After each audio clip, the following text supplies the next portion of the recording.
স্ট্যাটিকের ক্ষেত্রে আমরা দেখছিলাম a5 ইকাল টু এভাবে লিখছি। এখন আমরা ডাইনামিকের ক্ষেত্রে কি করব?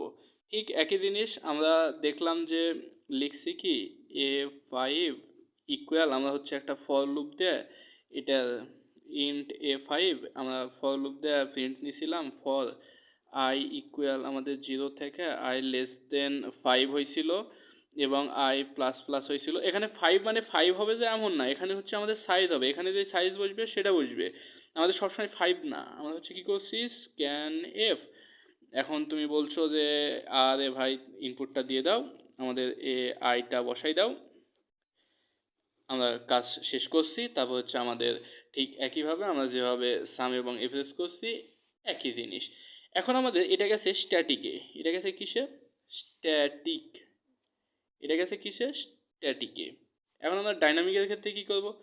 একদম সিম্পল, ডাইনামিকের ক্ষেত্রে আমরা লিখি ঠিক এইটুকুর বদলে আমাদের কি লিখতে হবে, প্রথমে আমাদের প্রিন্ট এফ দিতে হবে, একটা প্রিন্ট এফ যে ইউজারকে বলতে হবে যে inter ENTER enter the size of array, enter the size of array.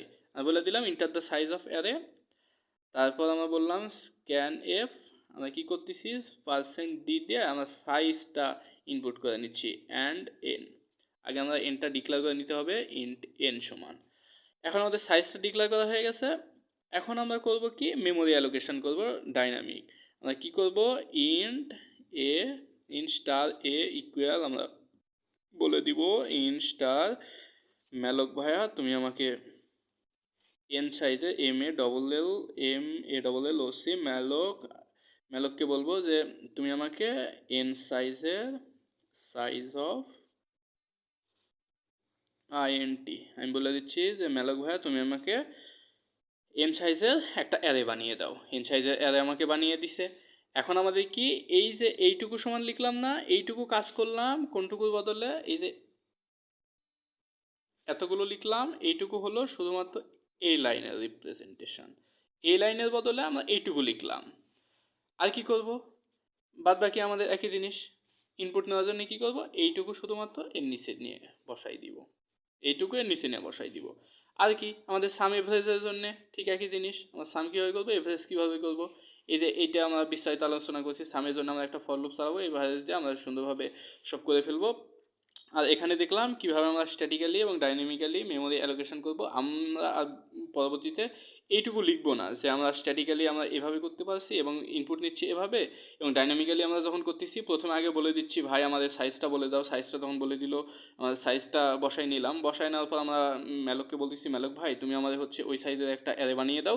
Array যখন বানাই দিছে আমাদের এইটুকু সমান এইটুকু হলো। তারপর আমাদের নিচে কি আমরা এই ফর লুপ দেয় ওই অ্যারের প্রত্যেকটা এলিমেন্ট আমরা নিচ্ছি। ফর লুপ দিয়ে আমরা যদি আবারও লিখে নিই সবার সুবিধার্থে, 0 i লেস দেন আমাদের কোন পর্যন্ত যাবে, এই এন পর্যন্ত যাবে, এনের মান যত তত এন পর্যন্ত যাবে, আমাদের i প্লাস প্লাস হবে এবং কি হবে SCAN স্ক্যান এফ আমাদের %d, আমাদের কি হবে %d করে আমরা অ্যান্ড AI,